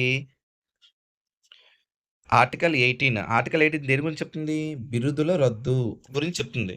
బిరుదుల రద్దు అంటే ఇప్పుడు ప్రాచీన కాలం నుండి సాంప్రదాయం కొంతమందికి కొన్ని బిరుదులు లేదా కీర్తి చిహ్నాలు ఇవ్వబడ్డాయి. రావ్ బహదూర్ అని, జంగ్ బహదూర్ అని, దేశ్ పాండే అని, రాజ్ బహదూర్ అని ఇలాంటి బిరుదులు ఇవ్వడం జరిగింది. ఇలాంటి బిరుదులన్నీ నిషేధించడం జరిగింది. అయితే విదేశీయులు ఎవరైనా బిరుదులు ఇచ్చినట్లయితే వాళ్ళు బిరుదులు తీసుకోవాలంటే ఎవరి అనుమతి అవసరం? రాష్ట్రపతి అనుమతి అవసరం. ఎందుకంటే భారతదేశంలో ఏవైనా ఉద్యోగాలు పనిచేస్తున్న విదేశీయులు ఉన్నారనుకోండి, వాళ్ళకు అవార్డులు స్వీకరించే ముందు మన రాష్ట్రపతి అనుమతి తప్పనిసరిగా తీసుకోవాలి. అయితే ఈ బిరుదుల రద్దు నుంచి వీటిని మినహాయించారు కొన్ని బిరుదుల్ని. అవేంటి? డాక్టరేట్లు. ఇప్పుడు కొంతమంది విద్యా సంబంధిత డాక్టరేట్లు ఉంటాయి. అవి సైనిక సంబంధమైన బిరుదులు కూడా ఉంటాయి. శౌర్య చక్ర, పరమవీర చక్ర, మహావీర చక్ర ఈ బిరుదులకు మాత్రం మినహాయింపు చేయడం జరిగింది. నెక్స్ట్ 1977లో జనతా ప్రభుత్వం వీటిని రద్దు చేసింది. ఏంటి? భారతరత్న, పౌర పురస్కారాలు ఉన్నాయి కదా! భారతరత్న, పద్మశ్రీ, పద్మవిభూషణ్ ఇలాంటివన్నీ కూడా జనతా ప్రభుత్వం ఎప్పుడు 1977లో రద్దు చేసింది. అయితే 1980లో ఇందిరాగాంధీ మళ్ళీ పునరుద్ధరణ చేసింది. వేటిని? భారతరత్నాని పునరుద్ధరణ చేసింది. మనకిక్కడ చాలా ఇంపార్టెంట్ కేస్ ఏంటంటే, Balaji Raghavan versus union of India 1996లో ఈ కేసు ఉంది. ఈ కేసులో ఏం చెప్పారు? మనకి ఇచ్చే భారతరత్న, పద్మశ్రీ, పద్మవిభూషణం, పద్మభూషణం ఇవి బిరుదులు కాదు. ఇవి కేవలం పౌర పురస్కారాలు మాత్రమే. కాబట్టి మీరు పేర్లకు ముందున భారతరత్న గాని, పద్మశ్రీ గాని ఇలాంటివి మెన్షన్ చేయడానికి వీలు లేదు. మళ్ళీ చెప్తున్నాను. భారతరత్న, పద్మశ్రీ వంటివి పౌర పురస్కారాలే గాని బిరుదులు కాదు అని చెప్పిన కేసు ఏదంటే Balaji Raghavan versus union of India. 19వ అధికరణ మనకి స్వాతంత్రపు హక్కు గురించి తెలియపరుస్తుంది. మనకి 19వ అధికరణలో 6 హక్కులు అంటే 6 స్వాతంత్రాలను ప్రసాదిస్తుంది స్వాతంత్రపు హక్కులో. అయితే మొదట 7 ఉండేవి. 44వ సవరణ ద్వారా ఆస్తి హక్కును తొలగించడం జరిగింది. కనుక ప్రస్తుతం 19వ అధికరణలో భారత పౌరులకు ప్రస్తుతం 6 స్వాతంత్రాలను ప్రసాదిస్తున్నది. అయితే మొదటిదేంటి? 19 క్లాస్ 1లో అన్నీ చూద్దాం. 1A, 1B, 1C, 1D, 1E, 1F, 1G ఇవన్నీ కూడా ఇప్పుడు డిస్కస్ చేద్దాం. 19 క్లాస్ 1Aలో వాక్ స్వాతంత్రము మరియు భావ ప్రకటన స్వాతంత్రం గురించి చెప్పబడింది. 19 ఏం చెప్తుంది? సభలు, సమావేశాల గురించి నిర్వహించుకోవడం చెప్తుంది. అంటే ఎలాంటి ఆయుధాలు ధరించకుండా ప్రశాంత వాతావరణంలో సభలు, సమావేశాలు నిర్వహించుకోవచ్చు అనే స్వాతంత్రాన్ని తెలుపుతుంది 19 క్లాస్ 1B. 19 క్లాస్ 1C ఏం చెప్తుంది? సంఘాలు, సంస్థలు, వ్యక్తులు స్థాపించుకోవచ్చు అని చెప్తుంది. అయితే ఇక్కడ సహకార సంస్థలు అనే దాన్ని కూడా యాడ్ చేశారు. ఏ సవరణ ద్వారా? 97వ సవరణ ద్వారా. 19 క్లాస్ 1C ఏంటి? సంఘాలు, సంస్థలు, సహకార సంస్థలు ఏర్పాటు చేసుకునే స్వాతంత్రం ప్రజలకు ఇవ్వబడింది. నెక్స్ట్ 19 సంచార స్వాతంత్రం. అంటే మన దేశంలో ఎక్కడైనా సరే సంచరించే స్వాతంత్రం మనకి 19 కల్పించబడింది. దీనికి కూడా కొన్ని మినహాయింపులు ఉన్నాయి. మినహాయింపులు అంటే ఇప్పుడు ఏంటంటే బోర్డర్ ప్లేస్‌లో గానీ, కొన్ని ప్రయోగాలు జరుగుతుంటాయి నిషిద్ధ ప్రదేశాలు. అలాంటి దగ్గర తప్ప దేశం మొత్తం సంచరించే స్వాతంత్రం కల్పించబడింది 19 ఏం చెప్తుంది? స్థిర నివాసం కల్పించబడిందన్నమాట. అంటే ఒక వ్యక్తులు ఎక్కడైనా సరే మీ స్థిర నివాసాన్ని ఏర్పాటు చేసుకోవచ్చు. 19 ఆస్తి హక్కుని తొలగించారు. మనం చెప్పుకున్న 44వ సవరణ ద్వారా ఆస్తి హక్కుని తొలగించారు. ఓకేనా? నెక్స్ట్ 19 వ్యక్తులు తమకి ఇష్టమైన జీవించడానికి అవసరమైన జీవన భృతిని పొందడం కోసం ఇష్టమైన వృత్తిని స్వీకరించవచ్చు అని చెప్తుంది. దీని షార్ట్‌కట్‌లో ఒక్కసారి మనం చూద్దాం. ఇవి గుర్తుపెట్టుకోవడానికి ఏబీసీడీ నుంచి ఫస్ట్ వాక్ స్వాతంత్రం. బీ ఫర్ సభలు అని గుర్తుంచుకోండి. సభలు, సమావేశాలు ఏర్పాటు చేసుకోవాలి. సి ఫర్ సంఘాలు. డి ఫర్ అంటే డిస్టెన్స్ అంటే సంచార స్వాతంత్రం ఎక్కడైనా సరే మనం ఎక్కడైనా సంచరించవచ్చు. ఈ ఫర్ ఇల్లు, స్థిర నివాసం ఏర్పాటు చేసుకోవచ్చు. జీ ఫర్ అంటే గవర్నమెంట్ జాబ్‌ని గుర్తుంచుకోండి. ఇష్టమైన వృత్తిని ఏర్పాటు చేసుకోవచ్చు. అంటే ఇవి కోడ్లు మాత్రమే చెప్పాను. ఇవి ఎలా గుర్తుంచుకోవచ్చో అనేసి షార్ట్‌కట్‌లో. ఎందుకంటే మ్యాచింగ్ ఇస్తారు అందువల్ల. నెక్స్ట్ మొదటి రాజ్యాంగ సవరణ ద్వారా 19లో రెండవ భాగాన్ని కూడా ఏర్పాటు చేయడం జరిగింది. 19 క్లాస్ 1లో చూసాం. ఏ నుంచి జీ వరకు. అలానే మొదటి రాజ్యాంగ సవరణ ద్వారా 19 క్లాస్ 2లో ఏ నుంచి జీ వరకు చూద్దాం ఇప్పుడు. ఓకేనా? నెక్స్ట్ 19 క్లాస్ 2A ఏం చెప్తుంది? దేశ సార్వభౌమత్వాన్ని సవాలు చెయ్యరాదు అని చెప్తుందన్నమాట. అంటే మనకిచ్చిన స్వేచ్ఛతోను దేశ సార్వభౌమత్వాన్ని సవాలు చేయరాదు. నెక్స్ట్ 19 2B ఏం చెప్తుంది? సమైక్యత, సమగ్రతలకు భంగం కలిగించరాదు. మనకిచ్చిన స్వాతంత్రంతోను సమైక్యత, సమగ్రతలకు భంగం కలిగించరాదని చెప్తుంది. 2C ఏం చెప్తుంది? శాంతి భద్రతకు భంగం కలిగించే విధంగా మన స్వేచ్ఛను వినియోగించరాదు అని చెప్తుంది. 2D ఏం చెప్తుంది? ఇతర దేశాలతో ఇండియాకి గల స్నేహ సంబంధాలను భంగం కలిగించే విధంగా మన స్వాతంత్రాన్ని వినియోగించరాదు. వ్యక్తులకు ఇచ్చిన స్వాతంత్రాన్ని వినియోగించాలని చెప్తుంది. 2E ఏం చెప్తుంది? 19 క్లాస్ 2E హింసను ప్రోత్సహించే విధంగా మనకిచ్చిన స్వాతంత్రాన్ని వినియోగించరాదు అని చెప్తుంది. నెక్స్ట్ 2F 19 క్లాస్ 2F ఏం చెప్తుంది? ఇతరులు పరువు మర్యాదలకు భంగం కలిగించే విధంగా మన యొక్క స్వాతంత్రాన్ని వినియోగించరాదు అని చెప్తుంది. నెక్స్ట్ 2G చాలా ఇంపార్టెంట్ ఇది. 2G ఏం చెప్తుంది? కోర్టు ధిక్కరణకు పాల్పడరాదు. అంటే ఇప్పుడు కొన్ని కేసులు కోర్టులో ఉంటాయి. వాటి గురించి అవి విచారణ జరుగుతున్న సమయంలో, తీర్పులు వివరించే సమయంలో మనం బయట మాట్లాడకూడదు. విమర్శలు చేయకూడదని చెప్తుంది. మనకి 19 ఆర్టికల్ 19లో చాలా కేసులుంటాయి. కేసుల గురించి ఒక స్పెషల్ వీడియో అనేది తర్వాత చేస్తాను. ఇప్పుడు అధికరణ 20. అధికరణ 20 ఏం చెప్తుంది? అధికరణ 20 అక్రమ శిక్షల నుంచి రక్షణ గురించి తెలుపుతున్న అధికరణ ఏంటంటే అధికరణ 20. మనకి ఇందులో 4 సబ్ క్లాసులున్నాయి. 20 ఏ, బి, సి, డి, ఈ అనేసి ఏ, బి, సి, డి అనే 4 సబ్ క్లాసులున్నాయి. వాటి గురించి చూద్దాం. 20 అధికరణ మనకు తెలిసిందే. అక్రమ శిక్షల నుండి రక్షణ. ఏ క్లాస్ ఏం చెప్తుంది 20 ఏలోను? నేరం రుజువు కానిదే ఏ వ్యక్తికి కూడా శిక్షింపరాదు అని చెప్తుంది. గతించిన చట్టాలు లేక భవిష్యత్తు చట్టాల ప్రకారం ఒక వ్యక్తిని శిక్షించకూడదు. అంటే ప్రస్తుతం అమల్లో ఉన్న చట్ట ప్రకారం మాత్రమే ఒక వ్యక్తికి శిక్ష విధించాలే గానీ, గతించిన చట్టాల ఆధారం చేసుకొని లేదా భవిష్యత్తులో వచ్చే చట్టాలను ఆధారం చేసుకొని ఏ వ్యక్తికి శిక్ష విధించరాదు అని అర్థం. నెక్స్ట్ క్లాస్ బి ఏం చెప్తుంది 20లోను? కార్యానంతర చట్టాలు అంటే ఒక వ్యక్తిని విచారించి శిక్షించే కాలం నాటికి అది నేరంగా చట్టంలో పేర్కొని ఉండాలి. అదే విధంగా కార్యానంతర శాసనం అనుసరించి శిక్షింపరాదు అని చెప్తుంది. నెక్స్ట్ డబుల్ జియో పార్టీ శిక్ష రాదనమాట. అంటే ఒక శిక్షకి ఒక నేరానికి ఒక శిక్షే విధించాలా గానీ, ఒక నేరానికి 2, 3 శిక్షలనేది విధించరాదు అని చెప్తుంది. దీన్నే డబుల్ జియో పార్టీ అంటారు. ఇంకోటి డి ఏం చెప్తుంది? తనకు తాను వ్యతిరేకంగా సాక్ష్యం ఇవ్వాలి అని ఏ వ్యక్తిని కూడా బెదిరించకూడదు అని చెప్తుంది. Article 20 class D. 20వ అధికరణ అక్రమ శిక్షల నుండి రక్షణ అనే దానికి సంబంధించి కొన్ని కేసెస్ ఉన్నాయి. అవి చూద్దాం. హుస్సేన్ అరా ఖాతూన్ వర్సెస్ బీహార్ హోమ్ సెక్రటరీకి సంబంధించి ఈ కేసులో రిమాండ్ సెటప్ అనే సూత్రాన్ని తీసుకురావడం జరిగింది. అసలు రిమాండ్ సెటప్ అంటే ఏమిటి? ఏదైనా ఒక్క కేసులో ఒక వ్యక్తి అరెస్ట్ అయ్యి రిమాండ్‌లో ఉన్న కాలం అనగా కేసు విచారణ కాలంలో జైల్లో నిర్బంధించబడి ఉన్నట్లయితే, జైల్లో ఉన్న కాలాన్ని కూడా శిక్షా కాలంలో భాగంగా పరిగణించాలని పేర్కొనడమే రిమాండ్ సెటప్ అన్నమాట. దీనిని ఈ కేసులో పేర్కొనడం జరిగింది. నారాయణ్ లాల్ వర్సెస్ మానిక్ ఆ కేసులో సెల్ఫ్ ఇన్క్రిమినేషన్ అనే సిద్ధాంతాన్ని తీసుకురావడం జరిగింది. అసలు సెల్ఫ్ ఇన్క్రిమినేషన్ అంటే ఏమిటి? ఒక వ్యక్తి నేరాన్ని అంగీకరించాలని బలవంత పెడుతూ నిర్బంధించరాదని సెల్ఫ్ ఇన్క్రిమినేషన్ అంటారనమాట. నెక్స్ట్ సతీష్ చంద్ర వర్సెస్ ఎంపీ శర్మ అన్న కేసులో టెస్టిమోనియల్ కంపల్సన్ అనే దాన్ని చెప్పారనమాట. అసలు టెస్టిమోనియల్ కంపల్సన్ అంటే ఏమిటి? ఒక వ్యక్తి ఒక వ్యక్తి తనకు తాను వ్యతిరేకంగా సాక్ష్యం ఇవ్వాలని అతన్ని శిక్షించరాదనమాట. ఇలా ఒక వ్యక్తి తనకు తాను వ్యతిరేకంగా సాక్ష్యం ఇవ్వాలని నిర్బంధించడాన్ని టెస్టిమోనియల్ కంపల్షన్ అంటారు. అలా చెయ్యరాదని సతీష్ చంద్ర వర్సెస్ ఎంపీ శర్మ అనే కేసులో చెప్పడం జరిగింది. Karim versus state of Karnataka అనే కేసులో ఏం చెప్పారు? నార్కో ఎనాలిసిస్ టెస్ట్ పదే పదే నిజం చెప్పడానికి ఉపయోగించరాదని చెప్పడం జరిగింది.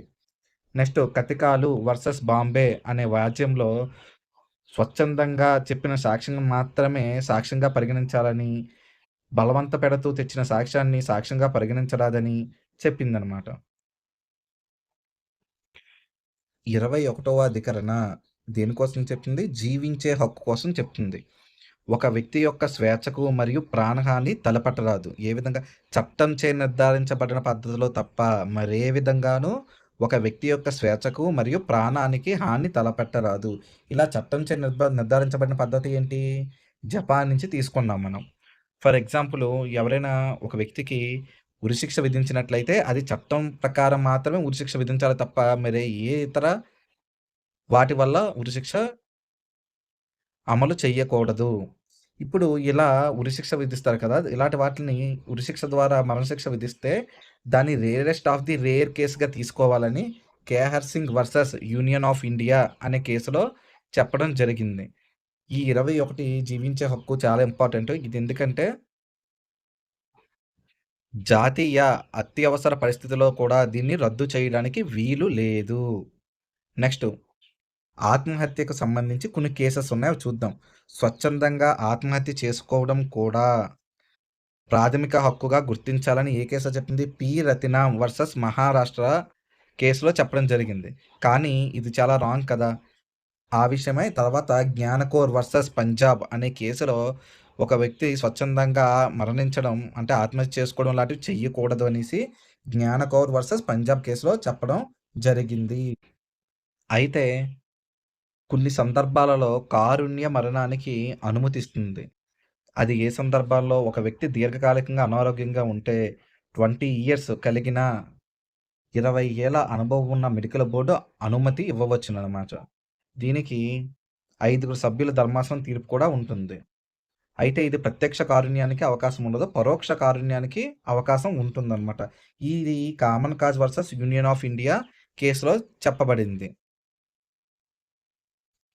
ఇక్కడ మనకి చాలా ఇంపార్టెంట్ ఏంటంటే ఇందాక చెప్పాను. చట్టంచే నిర్ధారించబడ్డ పద్ధతి ఎక్కడి నుంచి తీసుకున్నామంటే జపాన్ నుంచి తీసుకున్నాం. ఇది ఏ కేసులో చెప్పింది?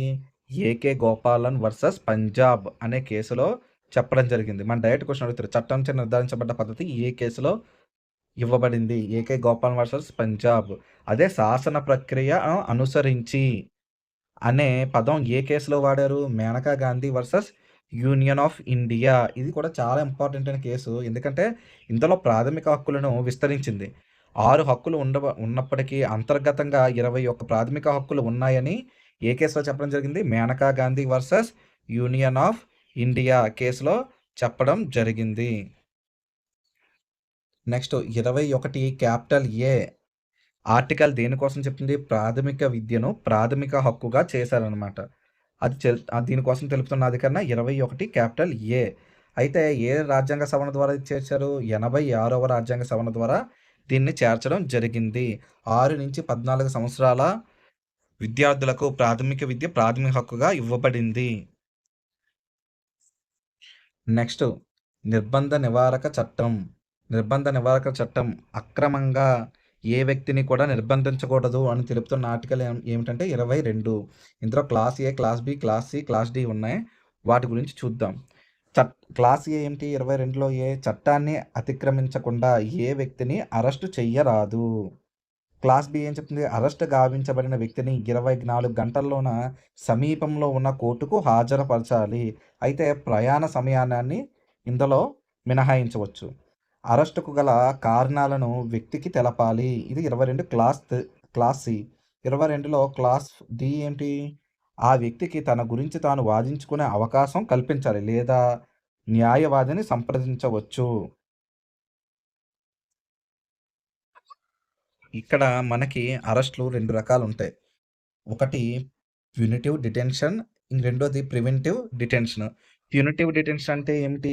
న్యాయస్థానం విచారణ జరిపి శిక్ష విధించిన తర్వాత వాళ్ళని నిర్బంధించడం ప్యూనిటివ్ డిటెన్షన్. ప్రివెంటివ్ డిటెన్షన్ అంటే ఏదైనా ముందు జాగ్రత్త కోసం అంటే ఏదైనా నేరం జరుగుతుందేమో అని గ్రహించి ముందు జాగ్రత్త కోసం కొంతమందిని అరెస్ట్ చేయడాన్ని ప్రివెంటివ్ డిటెన్షన్ అంటారు. ఫర్ ఎగ్జాంపుల్ ఎలా అంటే రౌడీ షీటర్స్‌ని ఏదైనా పండగప్పుడు ముందుగానే వాళ్ళని అరెస్ట్ చేస్తారు. ఏదైనా అసాంఘిక కలాపాల్లో పాల్గొంటారని. అది ప్రివెంటివ్ డిటెన్షన్‌కి ఒక ఎగ్జాంపుల్. నెక్స్ట్ 23వ అధికరణ దేనికోసం చెప్తుందంటే వెట్టి చాకిరీ నిషేధించడమైనది అని చెప్తుంది. ఏ అధికరణ? 23. ఎలాంటి ప్రతిఫలం లేకుండా పని చేయించడం కూడా పీడనం కిందకే వస్తుంది. అందుకే వెట్టి చాకిరీ అనేది నిషేధించడం జరిగింది. మనుషుల అమ్మకాలు, కొనుగోలు, అక్రమ రవాణా వంటివి కూడా నిషేధించడం జరిగింది. అయితే ఈ హక్కు ఒక నిరుపేక్షమైన హక్కు. కానీ సైన్యంలో పనిచేయు వారికి పైన నిబంధన మినహాయింపు ఉంటుంది. నెక్స్ట్ 24వ అధికరణ. 24వ అధికరణ ఏం చెప్తుంది? 14 సంవత్సరాల లోపు బాలబాలికలు నిర్బంధ స్థలాలైన గనులు, పేలుడ పదార్థాల తయారీ వంటి చోట్ల పని చేయడం నేరంగా చెప్తుందన్నమాట. కాబట్టి దీనిని నిషేధించడం జరిగింది. 25వ అధికరణ మత స్వేచ్ఛ గురించి తెలుపుతుంది. ఒక వ్యక్తి మత స్వేచ్ఛ గురించి తెలుపుతున్న అధికరణ ప్రాథమిక హక్కు ఏమిటంటే 25. 25 సబ్ క్లాస్ 1 ఏం చెప్తుంది? ఒక వ్యక్తి తాను నచ్చిన మతాన్ని స్వీకరించుకోవచ్చు మరియు అభివృద్ధి పరచుకోవచ్చు. అయితే ఇలా అభివృద్ధి పరుచుకునే సమయంలో గవర్నమెంట్ శాంతి భద్రతల దృష్ట్యా పరిమితులు విధించవచ్చు అన్నది 25 సబ్ క్లాస్ 2 చెప్తుంది. నెక్స్ట్ 25 సబ్ క్లాస్ 3 ఏం చెప్తుంది? నిమ్న వర్గాల వారికి ప్రార్థనా స్థలాల్లో ప్రవేశించుటకు ప్రభుత్వాలు ప్రత్యేకమైన చట్టాలు రూపొందించవచ్చు అని చెబుతుంది. 25 సబ్ క్లాస్ 4 ఏం చెప్తుంది? సిక్కులు కృపాణం ధరించి సంచరించే స్వేచ్ఛపై, ఆయుధాలు ధరించే స్వేచ్ఛపై ప్రభుత్వం చట్టాలను రూపొందించవచ్చు అని చెప్తుంది. నెక్స్ట్ 25 క్లాస్ 5 ఏం చెప్తుంది?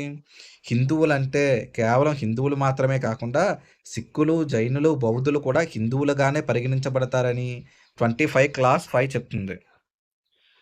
నెక్స్ట్ 26 ధర్మాదాయ సంస్థల స్థాపన గురించి చెప్తుంది. ఏ వ్యక్తి అయినా సరే 26వ అధికరణ ప్రకారం ధర్మాదాయ సంస్థల స్థాపన చేపట్టవచ్చును. అయితే ఈ నిధులపై పన్ను అనేది ఉండదు. ఎటువంటి ఆడిటింగ్ కూడా ఉండదు. గుర్తుంచుకోవాలి. నెక్స్ట్ 27వ అధికరణ ఏం చెప్తుంది? ఏ మతంలో కూడా మతపరంగా పన్నులు విధించరాదు. ఫర్ ఎగ్జాంపుల్ మనకి మధ్యయుగ భారతదేశంలో జిజియా పన్ను ఉంటుంది. అలాంటి పన్నులన్నీ రద్దు చేయడం అయింది. ఏ మతంలో కూడా పన్నులను విధించరాదు. నెక్స్ట్ 28వ అధికరణ ఏం చెప్తుంది? ప్రభుత్వ సంస్థలలో మత ప్రబోధం చెయ్యరాదు. ఎందుకంటే ప్రభుత్వ సంస్థలన్నిటిలో కూడా మత ప్రబోధం చెయ్యరాదు. కానీ కొన్ని కొన్ని ఉంటాయి. కొన్ని స్కూల్స్ ఉంటాయి. ప్రత్యేక సందర్భాల్లో అంటే ప్రత్యేక పర్పస్ దృష్ట్యా ఒక వేద పాఠశాల ఉంది. వేద పాఠశాలలో గవర్నమెంటే ఆర్గనైజ్ చేస్తుంది. కానీ అందులో మత ప్రబోధం చేయవచ్చు. ఎందుకంటే అది ఒక ప్రత్యేక పర్పస్‌తో పెట్టబడింది. అటువంటివి తప్ప మిగతా ఏ ప్రభుత్వ సంస్థల్లో మత ప్రబోధం చెయ్యరాదని మనకి 28వ ఆర్టికల్ తెలుపుతుంది. 29 అధికరణ ఏం చెప్తుంది మనకి? విద్యా సాంస్కృతిక హక్కు గురించి చెప్తుంది. ఇందులో 29 క్లాస్ 1 ఏం చెప్తుందంటే, భారతదేశంలో భిన్నమైన భాషలు, మతాలు, సంస్కృతులు, ఆచార సాంప్రదాయాలు కలిగి ఉన్నవారు వారి భాషను కానీ, వారి లిపిని కానీ, వారి సంస్కృతిని కానీ అభివృద్ధి చేసుకోవచ్చు అని చెప్తుంది. 29 క్లాస్ 2 ఏం చెప్తుంది? ప్రభుత్వ సహాయం పొందే సంస్థలు కానీ లేదా ప్రభుత్వ సహాయం అత్యధికంగా పొందే విద్యా సంస్థలు కానీ కుల, మత, భాష, సాంస్కృతిక ఆధారంగా ఏ వ్యక్తి ప్రవేశంపై నిరోధంను నిరోధించరాదు అని చెప్తుంది. అంటే ఒక వ్యక్తి కుల, మత, భాష, సాంస్కృతిక ఆధారంగా ఏ వ్యక్తిని ప్రవేశాలకి నిరోధించరాదు. అందరినీ అర్హులుగానే భావించాలన్నమాట. నెక్స్ట్ 30 విద్యా సంస్థల స్థాపన. 30 క్లాస్ 1 అంటే ఏంటంటే భాషలను, లిపిని, సంస్కృతిని సంరక్షించుకోవడానికి విద్యా సంస్థలు స్థాపించుకోవచ్చు అని తెలుపుతున్న అధికారం ఏమిటంటే 30 క్లాస్ 1. 30 క్లాస్ 2 ఏం చెప్తుంది? విద్యా సంస్థల అనుమతి ఇవ్వడంలోనూ లేక ప్రభుత్వ సహాయ నిధులను అందించడంలోనూ ప్రభుత్వం ఎలాంటి వివక్షతను పాటించరాదు అని చెప్తుంది.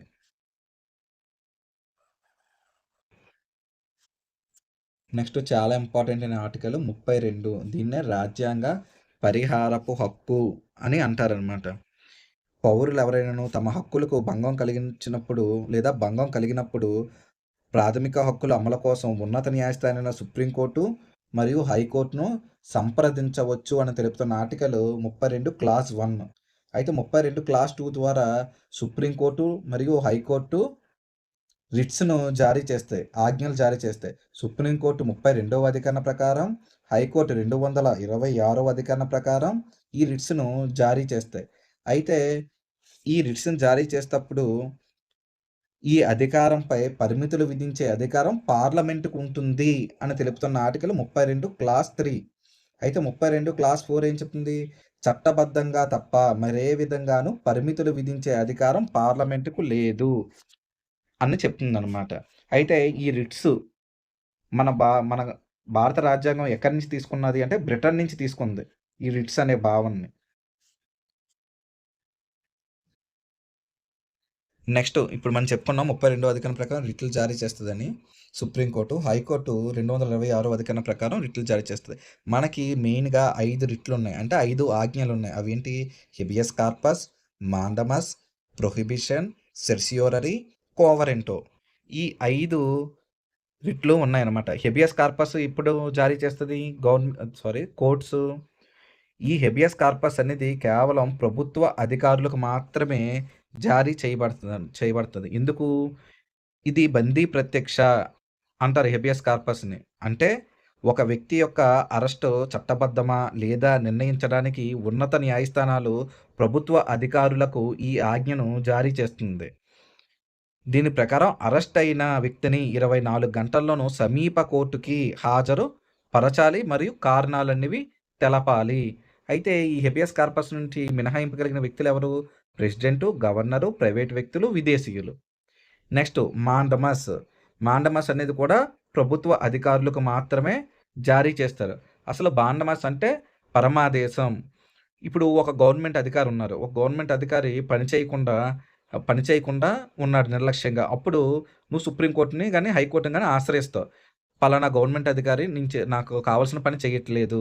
వాళ్ళు నిర్లక్ష్య ధోరణితో ఉన్నారు అని చెప్తావు. అప్పుడు సుప్రీం కోర్ట్ గాని, హైకోర్ట్ గాని మాండమస్ అనే రిట్‌ని జారీ చేస్తుంది. నువ్వు నీ పనిని మేము ఆదేశిస్తున్నాం. నువ్వు నీ పనిని చెయ్యవలసిందే అని ప్రభుత్వ అధికారులకు దిశానిర్దేశం చేస్తాయి కోర్ట్స్. ఈ రిట్‌ని మాండమస్ అంటారు. నెక్స్ట్ ప్రొహిబిషన్ అంటే ప్రతి నిషేధం. దీనికి అర్థం ఏమిటంటే ఆపివెయ్యుట అని అర్థం. దేన్ని ఆపివేయుట అని అర్థం అంటే ఇప్పుడు ఒక జిల్లా కోర్టులు గాని, హైకోర్టులు గాని కొన్ని ఉంటాయి. వాటికి ఒక కేసు వాటి పరిధిలోకి రానప్పటికీ లేదా అవి వాదించడానికి దాంట్లో అవకాశం లేనప్పటికీ ఒక కేసు ఫైల్ అయి ఉంటుంది. అప్పుడు సుప్రీంకోర్టు కానీ హైకోర్టు కానీ దాని దిగువ న్యాయస్థానాలకు మీకు ఈ కేసును విచారించే అధికారం లేదు, దానిని ఆపివేయండి అని చెప్పడాన్నే ప్రొహిబిషన్ అంటారు ఆ రిట్ని. Next writ certiorari. సెర్సియోరరీ అంటే మరో కోర్టుకు బదిలీ. ఆల్రెడీ చెప్పుకున్నాం. ప్రొహిబిషన్లో ఒక కేసుని ఒక కోర్టుని ఆపివేయమంటాయి. ఎగువ న్యాయస్థానాలు, దిగువ న్యాయస్థానాలకి రిట్‌ని జారీ చేస్తాయి ఆపివేయమని. ఆపివేసిన తర్వాత ఆ కేసుని సుప్రీంకోర్టుకి గానీ, లేదా వేరే కోర్టుకి గానీ బదిలీ చెయ్యండి అని చెప్పే అధికారాన్నే సెర్సియోరరీ. ఈ సెర్సియోరరీ రిట్ జారీ చేసినప్పుడు ప్రొహిబిషన్ రిట్ కూడా జారీ చేస్తారనమాట. ఎందుకంటే ఆపివేసి మరో కోర్టుకు బదిలీ చేయమని. ఓకేనా? నెక్స్ట్ కోవరెంటో అంటే అధికార పృచ్ఛ. ఈ రిట్‌ని ఎప్పుడు జారీ చేస్తారంటే, ఇప్పుడు ఒక ఎగ్జాంపుల్ ఒక వ్యక్తికి అధికారం ఉండదు. కానీ తనకు అధికారం లేనప్పటికీ వేరే వాళ్ళ అధికారాన్ని ఇతను చలాయిస్తూ ఉంటారు. అలాటప్పుడు నీకు ఏ అధికారం ఉంది ఈ పని చేయడానికి అని సుప్రీంకోర్టు జారీ చేస్తదన్నమాట ఒక రిట్‌ని. దీన్నే కోవరెంటో అంటారు. అంటే అధికారం లేని వ్యక్తి అధికారం చేయడాన్ని నిషేధిస్తుందనమాట కోవరెంటో అనే రిట్. ఇక్కడ చాలా ఇంపార్టెంట్ కేసు ఇది. Fertiliser corporation Kamgar union versus union of India. ఈ కేసులో 32వ అధికరణ అనేది రాజ్యాంగ మౌలిక స్వరూపంలో భాగం అని చెప్తుందన్నమాట. నెక్స్ట్ క్యురేటివ్ పిటిషన్ అనే కేసు కూడా చాలా ఇంపార్టెంట్. క్యురేటివ్ పిటిషన్ అనే భావన ఏ కేసులో చెప్పబడింది? రూప హుర్రా, అశోక్ హుర్రా అనే కేసులో చెప్పబడడం జరిగింది. అసలు క్యురేటివ్ పిటిషన్ అంటే ఏమిటి? తీర్పును పునఃసమీక్ష చేయడం అనమాట. అంటే ఒక కేసులో ఒక తీర్పిస్తే దాన్ని ఓవర్‌కమ్ చేసి పునఃసమీక్ష చేస్తారు. వేరే రకంగా తీర్పిస్తారు. దీన్నే క్యురేటివ్ పిటిషన్ అంటారు. దీన్ని రూప హుర్రా, అశోక్ హుర్రా అనే కేసులో చెప్పడం జరిగింది. నెక్స్ట్ 33వ ఆర్టికల్. 33వ ఆర్టికల్ దేనికోసం చెప్తుంది? రక్షణకు సంబంధించి పనిచేసే వారి కోసం ప్రాథమిక హక్కులు ఏ మేరకు వాళ్ళకు వర్తిస్తాయో అన్నది భారత పార్లమెంట్ నిర్ణయిస్తుంది. అంటే రక్షణకు సంబంధించి అంటే ఇక్కడ ఎవరిని మెన్షన్ చేయడం జరిగింది? స్పెసిఫిక్‌గా కేంద్ర బలగాల్లో పనిచేస్తున్నవారు, రహస్య గూఢాచార సంస్థల్లో పనిచేస్తున్నవారు, రక్షణకు సంబంధించి కమ్యూనికేషన్ రంగంలో పనిచేస్తున్న వారికి ప్రాథమిక హక్కులు ఏ మేరకు వర్తిస్తాయో పార్లమెంట్ నిర్ణయిస్తుందని తెలిపిందనమాట. ఏ అధికరణ చెప్తుంది? 33వ అధికరణ. ఇందులో 50వ సవరణ చేసి ఇంకో 2 వర్గాలను కూడా కలిపారు. 33 క్లాస్ 1లో రాష్ట్రాల్లో విచారణ సంస్థల్లో పనిచేస్తున్న వారికి, 33 క్లాస్ 2 ప్రకారం రక్షణ సంస్థల కోసం కమ్యూనికేషన్ రంగంలో ఉంటారు కదా! వాళ్ళకి ఏ మేరకు ప్రాథమిక హక్కులు వర్తిస్తాయో పార్లమెంట్ నిర్ణయిస్తుంది. నెక్స్ట్ 34వ అధికరణ ఏం చెప్తుంది? సైనిక శాసనం అమల్లో ఉన్న ప్రాంత ప్రజలకు ప్రాథమిక హక్కులు ఏ మేరకు వర్తిస్తాయో పార్లమెంట్ నిర్ణయిస్తుంది. నెక్స్ట్ 35వ అధికరణ. 35వ అధికరణ ఏం చెప్తుంది? 33వ ఆర్టికల్‌లో ఉన్న ప్రజలకి, 34వ అధికరణ ప్రకారం ఉన్న ప్రజలకి 16 క్లాస్ 3 అంటే జమ్మూ కాశ్మీరు మరియు కొన్ని ప్రాంతాలు ప్రత్యేక ప్రజలుంటారు. వాళ్ళకి 371 ప్రకారం కొన్ని స్టేట్స్‌లో ఉంటారు కొంతమంది ప్రజలు. వారి కోసం ప్రత్యేక చట్టాలు పార్లమెంట్ చేస్తుంది. వాళ్ళకి సంబంధించి ప్రాథమిక హక్కుల కోసమని 35వ ఆర్టికల్ చెబుతుంది.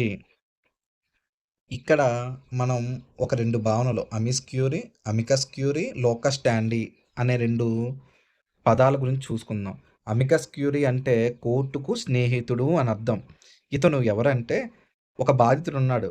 అతను న్యాయస్థానం ముందు హాజరై తన వాదనను వినిపించుకునే స్థితిలో ఉండడు. అలాంటప్పుడు అతని తరపున వాదించడం కోసం న్యాయస్థానంచే నియమించబడే వ్యక్తి లేదా అధికారిని అమికస్ క్యూరీ అని అంటారన్నమాట. నెక్స్ట్ లోకస్ స్టాండీ అంటే న్యాయ అర్హత నియమం.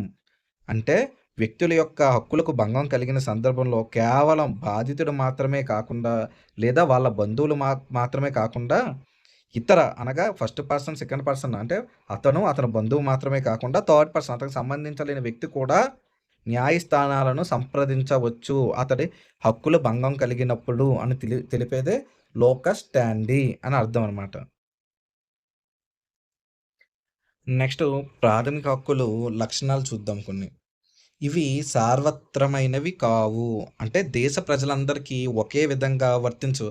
ఫర్ ఎగ్జాంపుల్ చెప్పాను ఇందాకల.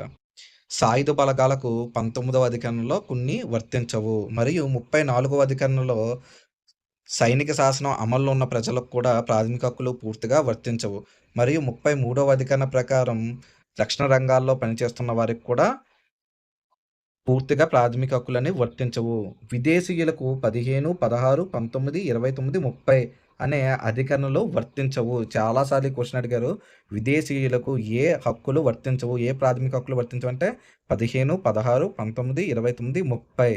నెక్స్ట్ ఇవి నిరూపేక్షమైనవి కావు. అంటే ఇవి తిరుగులేనివి కావు.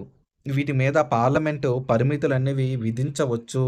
నెక్స్ట్ ప్రాథమిక హక్కులు రద్దు చేయడానికి వీలు లేకపోయినప్పటికీ సస్పెండ్ చేయవచ్చు. ఇప్పుడు జాతీయ అత్యవసర పరిస్థితుల్లో 352వ అధికరణప్పుడు 352వ అధికరణం అనుసరించి జాతీయ అత్యవసర పరిస్థితి విధించినప్పుడు ప్రాథమిక హక్కులను సస్పెండ్ చేయవచ్చు.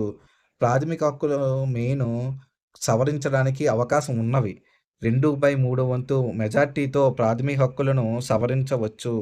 ప్రాథమిక హక్కులు ముఖ్యంగా నకారాత్మకమైనవి, సకారాత్మకమైనవి కావు. నకారాత్మకమైనవి అంటే ఏమిటి? ఇవి ఏం చెయ్యాలో కాకుండా ప్రభుత్వాలు ఏమి చెయ్యకూడదో అన్న వాటి గురించి తెలుపుతుందనమాట. కానీ 17, 23, 24, 25 క్లాస్ 3, 21 క్యాపిటల్ ఏ ఈ 5 కూడా సకారాత్మకమైన లక్షణాలు కలిగి ఉన్నవి. మనకు క్వశ్చన్ అడుగుతారు ఇలా కూడానా ప్రాథమిక హక్కులో సకారాత్మకమైన లక్షణాలు కలిగిన హక్కులు ఏవి అంటే మనం ఈ 5 గుర్తుంచుకోవాలి. 17, 23, 24, 25, 3, 21 క్యాపిటల్ ఏ. నెక్స్ట్ వీటి మీద పరిమితులు విధించవచ్చు అనమాట. ఏ విధమైన పరిమితులు విధించవచ్చు? రాజ్యాంగబద్ధమైన పరిమితులు, కార్యనిర్వాహక పరిమితులు, చట్టబద్ధమైన పరిమితులు. ఇప్పుడు ఫర్ ఎగ్జాంపుల్ మనకి జాతీయ అత్యవసర పరిస్థితి విధించినప్పుడు 19వ అధికరణ నార్మల్‌గానే సస్పెండ్ అయిపోద్ది. భావ ప్రకటన స్వేచ్ఛా హక్కు అనేది సస్పెండ్ అవుతుంది. ఏ అధికరణ ప్రకారం? 358వ అధికరణ ప్రకారం 19వ అధికరణ సహజంగానే సస్పెండ్ అవుతుంది. కానీ రాష్ట్రపతి ప్రాథమిక హక్కులు సస్పెండ్ చేసినా సరే 21వ అధికరణలు సస్పెండ్ కావు అని తెలుపుతున్న అధికరణ 359. 359వ అధికరణ ప్రకారం 20వ అధికరణ, 21వ అధికరణ సస్పెండ్ కావు. నెక్స్ట్ కార్యనిర్వాహక పరిమితి ఏమిటంటే 144 సెక్షన్ విధించడం వల్ల అక్కడ ప్రాథమిక హక్కులకి భంగం కలుగుతుంది. చట్టబద్ధమైన పరిమితులు ఏంటి? పీడీ యాక్ట్స్ 1950 పీడీ యాక్ట్స్ ప్రకారం కొన్ని పరిమితులు అనేది విధించవచ్చు. అంటే ముందస్తుగా అరెస్ట్ చేయడం కొంతమందిని ఇలా చేయవచ్చు. నెక్స్ట్ 24వ సవరణ తర్వాత ప్రాథమిక హక్కులతో సహా ఏ భాగాన్నైనా సవరించే అధికారం ఎవరికి ఉంటుంది? పార్లమెంట్‌కి ఉంటుందని తెలియజేయడమైంది 24వ సవరణ తర్వాత. అంటే ప్రాథమిక హక్కులను కూడా నచ్చిన విధంగా సవరించుకునే అధికారం పార్లమెంట్‌కి కలిగింది. ఇక్కడ 25వ సవరణ బ్యాంకులు, ఆస్తుల జాతికి సంబంధించింది. 26వ అధికరణ కాదు 25వ సవరణ. 26వ సవరణ రాజభరణాల రద్దుకు సంబంధించింది. అయితే కేశవానంద భారతి కేసులో 24వ రాజ్యాంగ సవరణని, 26వ రాజ్యాంగ సవరణని, 25వ రాజ్యాంగ సవరణని మనం సవాలు చేయడం జరిగింది. అప్పుడు కేశవానంద భారతి కేసులో సుప్రీంకోర్టు 24, 26 సవరణలను సమర్థించింది. 25వ సవరణని సమర్థించలేదు, కొట్టివేసింది. కాపోతే కేశవానంద భారతి కేసు మనకు తెలిసిందే. రాజ్యాంగ మౌలిక స్వరూపం అనే భావనను తీసుకురావడం జరిగింది. Thank you.